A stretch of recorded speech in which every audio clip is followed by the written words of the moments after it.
ladies and gentlemen, welcome back to the Film Fan Club Show. Pew, pew, pew. Pew, pew, pew. I am your host for today's episode, Austin Phillips. I'm back for maybe the last time. We're not too sure. I am with John. John. John works. Hi. Perfect. So, and we are talking about fantastic. I can't do I'm not going to do the song. It was a lot different than I thought it was going to be. It was way different.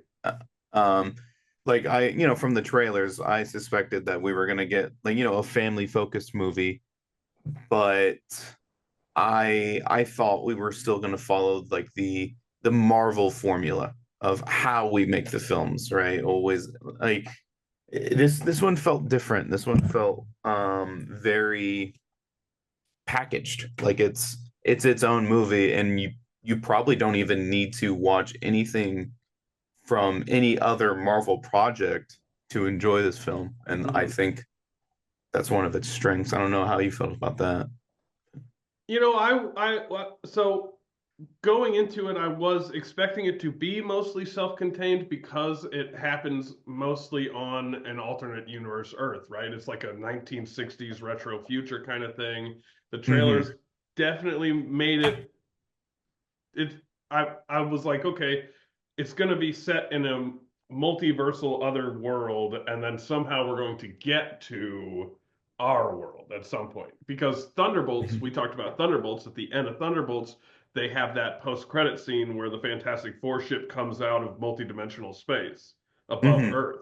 And so I was like, that's the point that we're going to get to by the end of the movie in order to bring them all together into the main storyline and do Doomsday. Which, spoilers, didn't happen. It's even more self-contained than I thought it was going to be. Like, they don't touch on like, they briefly have a line where somebody is like, I'm Reed Richards, and I discovered that there's multi-dimensions, and Galactus predates our dimensional space. And then they don't talk about it at all after that. Right. Well, I think there was one scene where I think they were trying to set that up. There was the whole little TV bit where it was Fantastic Science with Mr. Fantastic, and he's like teaching those kids, and he's all like, and this equation actually proves that there is a possibility of a multiverse or in multiple universes and blah blah blah. So I think that was them trying to set that up. Yeah, and then the kids fall asleep and we move past it. Right. And then he's like, who wants to see an explosion? Like, tries to get the kids' attention back. So I think that was fine. I thought that was cute.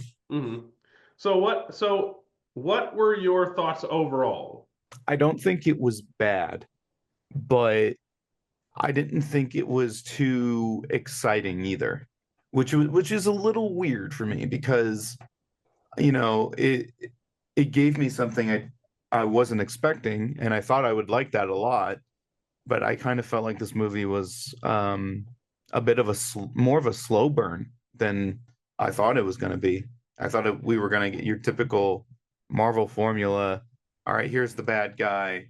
We're going to go to the bad guy, and we're going to take care of the bad guy, and probably add some humor here and there.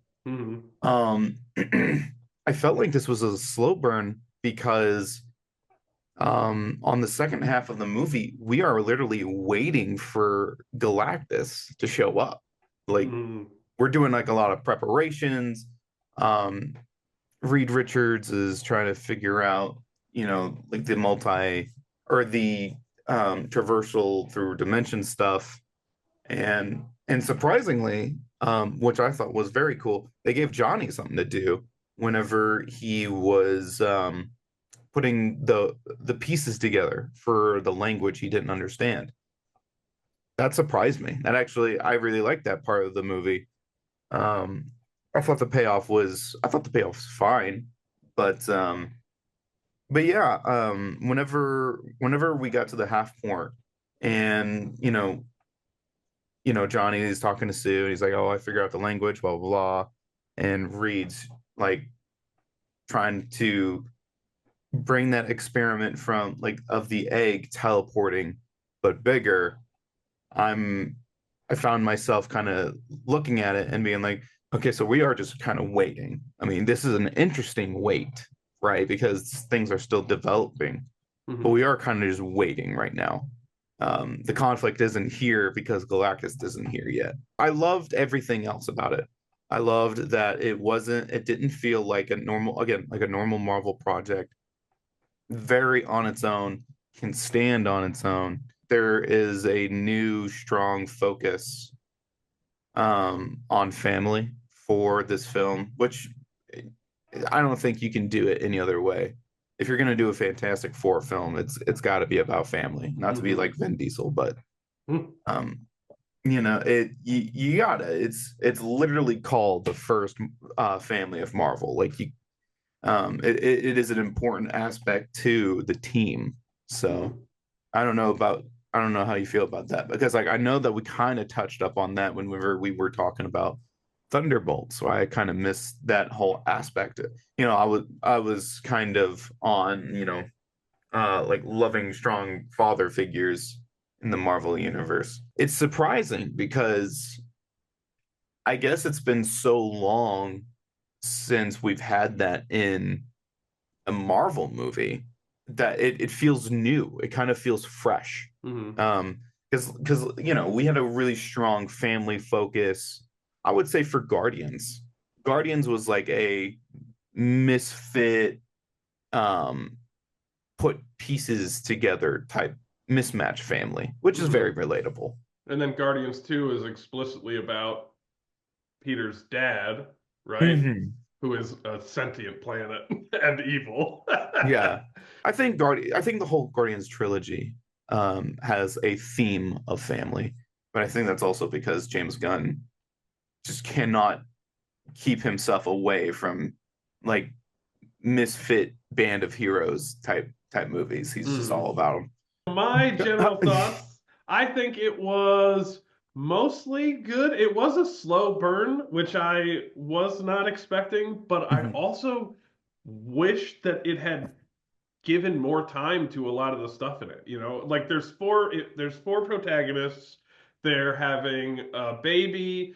There's all these through lines about how the Fantastic Four have shaped this world that they're in, like Subterranea and Mole Man is in it, and they basically convince the entire world except for Latveria to disband their armed forces, and like they get everybody across the planet to build those teleporting devices when they're waiting for Galactus, and they're going to space, and there's Galactus and the Silver Surfer. Like there's a whole bunch happening, and I liked a lot of it, but simultaneously, because of how much was going on and because it ended up feeling to me kind of short. Like a bunch of the stuff that would have brought home a lot of the themes and elements and points and narrative threads, I wanted more of, to really flesh it all out.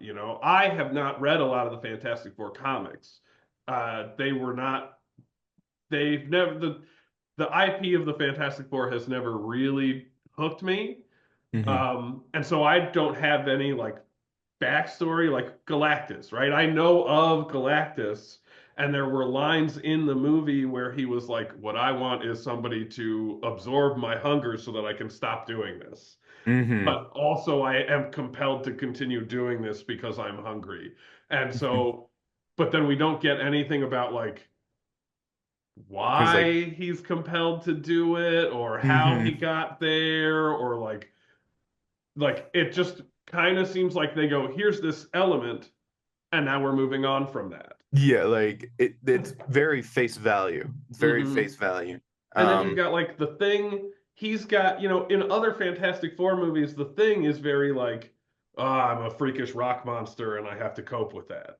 In this one, he's much more like leveled out about it, but then there's still that through line with the synagogue lady at the orphanage or whatever that is, with the school and the church or synagogue or whatever that is, where she's like kind of coming on to him and he's kind of flirting back, but then he's Yeah, awkward about it. But they, again, because they don't have a lot of time and they have a lot going on, that they kind of can't gets really. dropped until the last possible second, and then we get one scene where he goes back in and he's like, "Oh, actually, I came here to see you because I like you," and then we don't talk about that at all anymore, you know? So like, Hmm. I just feel like there was a lot going on that I wish had more time to breathe, which is Right. funny to say about a movie that already kind of felt slow and long. Yeah, I think that's why I felt so weird about it was like there was tons of small stuff that I really liked, but at the same in weirdly enough, at the same time, the conflict wasn't like physically there yet. So it did kind of feel like, okay, we I get that there's a time limit. I get that we got to keep moving, but the movie's kind of making me feel like we can explore these scenes a little bit. We can dive a little deeper because, like, where's Galactus right now? You know, Right. like, There was an I don't interesting know. like that period of time that you talk about where we're waiting for Galactus to get here, right? Mhm.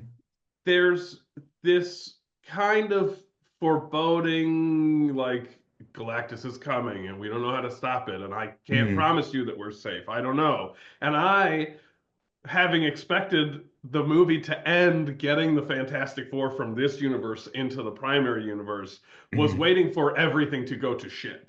Like I was like, okay, where this movie ends with this perfect utopian world that Fantastic Four have created getting wiped out by Galactus. Right, right. I fully expected for this movie to end with Galactus just eating their world. Yeah. Like just eating their entire planet, and literally they would be in the rocket by the end of Thunderbolts. That's what I thought was going to happen because Mm. usually Marvel is super like, okay, this post-credit scene, you see the Fantastic Four rocket? That's what that means, that we got to get this going so that way you're caught up for Doomsday. And Hmm. I Which we're thought that was going already to happen, rushing but through because of surprisingly the enough, Jonathan Major stuff. yeah, they don't fail. Hmm. They actually succeed. They win. So, but that's why you got to stay for this one's post-credit scene to understand why there's a Fantastic Four ship. You also have to understand I've been waiting for this character since the beginning of Hmm. Marvel, like the MCU. I've been waiting for this character. But Doctor Doom, yes, he is the post-credit scene. And he's just having a little chat with Franklin. He's Do having a you little think chat with Franklin, and I'm excited because that's very in line with the comics. He often tries to. It's just a common theme for Victor to just try to take Susan and Richard's kids. Mm, It's I like, feel like as soon as a comic book character has a child, it becomes a recurring theme that the child is being abducted for some reason, you know? yes, yeah. Usually that kid has some ridiculous power or just a very good version of the two powers from their parents or Hmm. whatever. That's usually how it goes in comic books. Do you think so in the post-credit scene, we see Doom from behind, right? We Yep, recognize it as Doom because it's his outfit, and we right. all The know the green Doom's outfit. hood, Hmm. he has the mask. Hmm. So, Do you um think that they got Robert Downey Jr. on set to crouch in front of a no, child? I don't I think they did that deliberately so they wouldn't have to pay Robert Downey Jr. $5 million for a Hmm. clip that's only 4 seconds long. It Like makes I'm me wonder though, like how much is Robert Downey Jr. as Doctor Doom going to involve Robert Downey Jr. not being on set at all and just like ADR recording dialogue as a mask goes, "Oh, I'm Doctor Doom." I don't I don't know, man. But something I really liked, I want to touch up that you talked about earlier was the fact that you said, "Oh, the whole world seemed to be with Fantastic Four, except for Latveria," and I love the fact that there is a Latverian presence with an obvious face that's absent. I Mm-hmm. love that because it works. It works because that definitely seems like something Victor Von Doom would do when the UN is getting together to try to discuss answers or options to face the fact that Galactus is coming and he's going to eat their world. Doctor Doom is a no-show because Mm-hmm. he hates the Fantastic Four that much. So I love that aspect. Like it just works because obviously they're not going to pay Robert Downey Jr. a couple million. He's probably way too out of the budget for this film. Mm-hmm. So they're just going to have that Latverian presence, like these signs. It's like, oh, this is that designated for the leader of Latveria, and it's empty.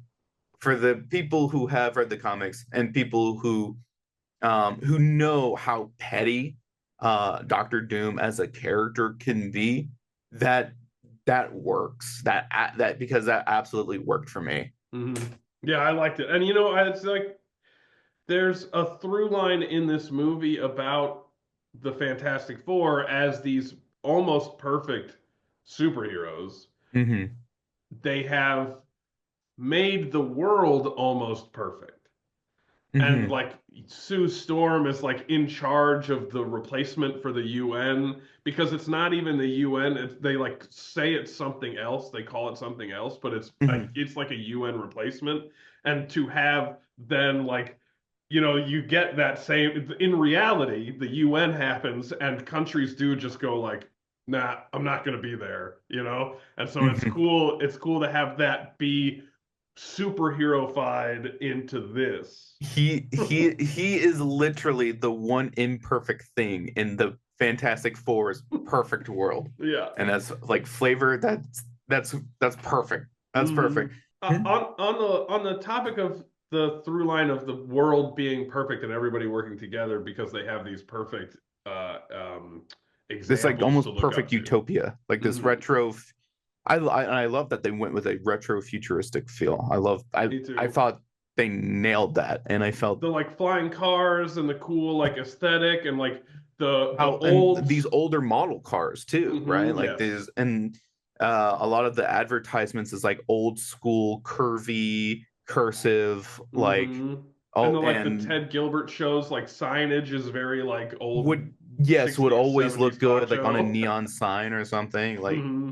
I loved that style, and I think they did such a fantastic job. Like that was their like way to make themselves distinct in their world building, and it Hmm. did make it feel like it was a different universe. Yes, for sure. So they're waiting for Galactus to show up. The Silver Surfer has come and said, "Hey, Galactus is coming to eat you." Bye. The Fantastic Four goes to space to talk to Galactus directly. He does that like I was once tiny too kind of thing, and then they have a Hmm. fight scene and they come back to Earth and they're like, "Okay, we're all fucked unless we can teleport the Earth." We have to Hmm. get everybody to work together to build all of these different little teleportation towers so that we can teleport the planet somewhere else. They do all of it, right? They have this whole montage where all of mankind, except for Latveria, gathers together to build their towers, and then they're getting ready to activate it, and the Silver Surfer flies down and just wrecks all but one tower. And Hmm. it had this element to me where I was like, okay, wait, I thought we were doing a bit where like all of mankind comes together and that's how we beat Galactus. But Hmm. actually, the real way that we beat Galactus is to just the four of us, Fantastic Four heroes, brute forcing this giant into the spot that we need him to be. And I was like, what? I wonder why they did it that way. You know what I mean? Right. I wasn't too disappointed by it because again, the conflict had finally arrived on the planet. You know what I mean? Like Hmm. the timer was up, so to say. So you Um, finally get to the meat of it. yeah, right. We finally get to see. Well, we saw a little bit of Silver Surfer, which I guess we should actually talk. I don't. I guess this is the first time we're talking about Silver Surfer in this movie. Yeah. By the way, she's in the movie. I She has a liked her. couple She was good pretty good. scenes. Um, but I don't think she was very fleshed out. Hmm. I liked her. I liked her. I just didn't get to. find out. All I've got to find out was, oh, when Galactus was doing his thing, like how he's trying to get to our planet, he came to her planet, and then she offered herself as a herald, so that way her planet will be spared. And then and that was that.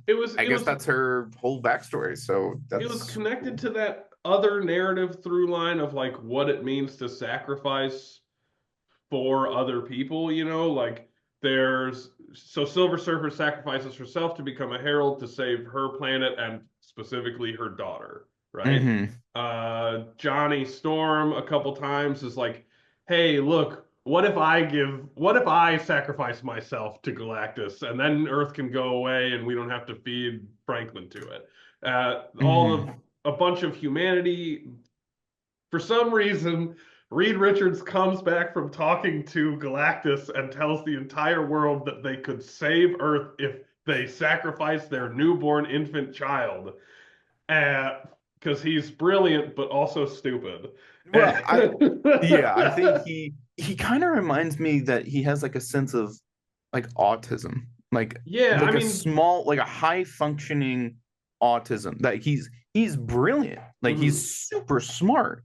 But whenever it comes to like social interaction and what technically is deemed an appropriate response, he just is like, well, that's not logical. What's logical is that we solve the problem. And like there's a line where Ben Grimm is like, hey, you failed your driver's license test, you know, like there's something, some sort of like on the spectrum thing definitely going on with Reed Richards. I'm glad you brought that up. Yeah. It doesn't not make sense, but it is one of those things. It's like, okay, that was a bad call. Right. And they didn't make that his entire personality. I feel like they did it perfectly because they just sprinkled it in. And they're just like, yeah, just something. This is probably how our Reed Richards just acts. And it fit. So it made him unique and distinct, I guess I should say. Yeah, I liked it. It's interesting that you bring that. I forgot that throughout the movie, Johnny Storm is trying to find a way, if he can, to stop this whole situation if he can just be the one to go. And that was another pleasant thing I was not expecting from this movie. I will say, I wish he got to... all right. He's a big flirt in the comics. And there was like some social media stuff talking about how like they'll probably either tone that down, or they'll be like, oh, well, he's a better man than that now, or whatever. But he didn't really get the opportunity to be one. He tried to be, which I thought was funny. And they even, you know, as like they even teased him about it as a family, which I feel like played into the strength even more of the movie. But he wasn't insufferable. I didn't think he was annoying. I thought he was actually a pretty strong character. Yeah, I liked to remember that he was the first one actually to constantly try to be like, let me go. Don't take Franklin. Don't take the planet. Let me go. And then just let my planet go. And at the end of the movie, I'm not gonna lie, I kind of like believed. I kind of figured that Silver Surfer would come back and like save him, but for a second I was like, okay, whatever he does, it's probably gonna happen. Whenever he's like, hey, tell Franklin Uncle Johnny loves him. I figured, okay, somehow, some way, he's gonna be caught, or he's gonna be captured, or whatever, and then we're gonna have to save Human Torch. But then all of a sudden, it kind of reminded me of. Isn't there like one scene from Star Wars where that exact thing happened, where it's like Finn was gonna like sacrifice himself, but then like he's about to drive into the mobile Death Star laser in Last Jedi, and then Rose bumps him out of the way to stop him because he wasn't actually gonna reach it in time, and he was just gonna die for no reason.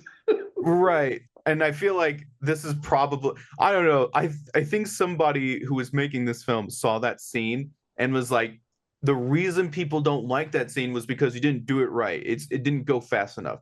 Silver Surfer's going to push Johnny out of the way, and then she's gonna like all in one motion crash into Galactus, which I thought was cool. I thought that was fine. I just when I first saw it, I was like, that it reminds me of the scene of Star Wars. Didn't a lot of people get upset about that scene? Yeah, a lot of people didn't like that, but a lot of people just didn't like The Last Jedi, Sam included. But I think that movie's rad as fuck.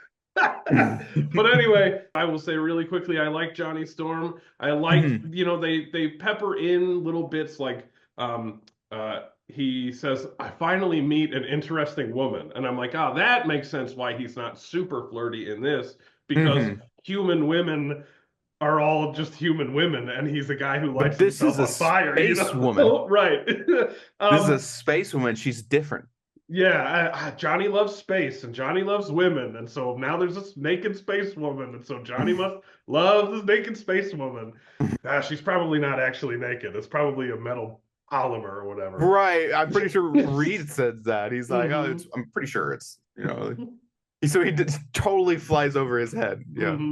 But yeah, I like Johnny. I liked, you know, again, I liked almost everything about this movie conceptually. I just wanted all of it to have more room to grow and breathe. Right. Right. I think I feel the same way. The sense of I wish there was a little more. I wish this movie was given a little more time, just so we can have a little more of like a payoff for these, because it feels like the director really wants to build up this world and show off this world, but like Disney's over here like, okay, well, don't show it off too much because our main world is over here. Like, you know, like, and make sure you get the story right. Just make sure you get the story right, and because we can't afford to fail. We can't afford to like waste time and lose the audience's attention.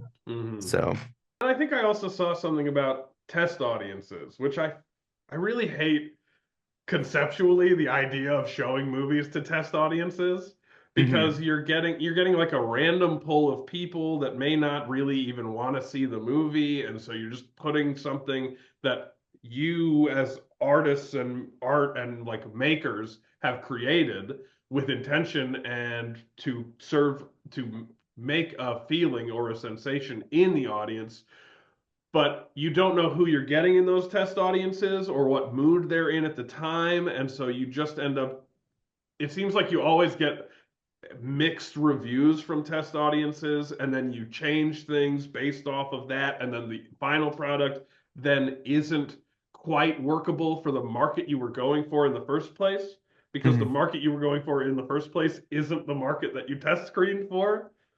So it's just this weird thing that, like, I get business wise, conceptually, why they would do it. I just don't think it actually makes sense in practice. And it's just one of those things that, like, business people suggest doing because of the way it makes sense on paper. You know what I mean?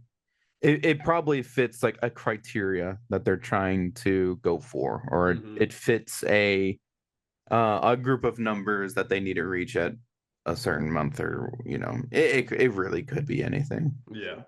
I guess my favorite character of the movie, I think it might have to be Reed, just because, you know, he, even though I was a little disappointed that he didn't use his powers very much, he didn't stretch very much, but he made up for it by showing his quite literal other superpower and being a super genius, and showing off that even though there's like a slight hint of high functioning autism, he's still considered the smartest man alive in that universe, and people look up to him.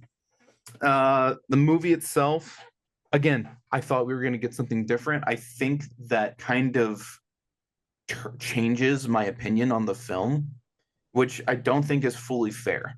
So I think I may have to go see it a second time, but I would give this movie 7 out of 10 for the first watch. I may be convinced to go to an 8, but like 7 just for now, because I'm trying to grade that on the fact that I really enjoyed my first watch of Thunderbolts. I didn't get that same like, oh wow, yeah, for for Fantastic Four. Or at the very least, not as much. I did really, again, the world building, the retrofuturistic, the hints of Latveria having a face that doesn't want to be there or whatever. That was really cool. The world building in this movie, fantastic. No pun intended. The constant sense of character and that it's not distracted and you're constantly on the movie or the plot at all times, and it's interesting. For whatever reason, it's not what I fully wanted or expected. So, but that's technically not fair. But yeah, I think for now I'll probably put it at a 7 out of 10. What are your thoughts? You know, I have that same kind of thing. I've noticed it happens a lot where like I have expectations going into a movie. I have ideas for what I think they're going to do and what would be cool. And then the movie doesn't do that because I'm not making it. And I kind of have this knee-jerk response of not liking it as much. And so I always have to be like, okay, wait, John, you got to give it a chance for what it is. You're going to have to see it again. Alex and we have this thing where we don't feel like we've seen a movie until we've seen it twice, because the first time you see a movie, you are getting the first run-through experience, and then the second time you see the movie, you know all the stuff that happened prior to that, and so you're just like, you have context.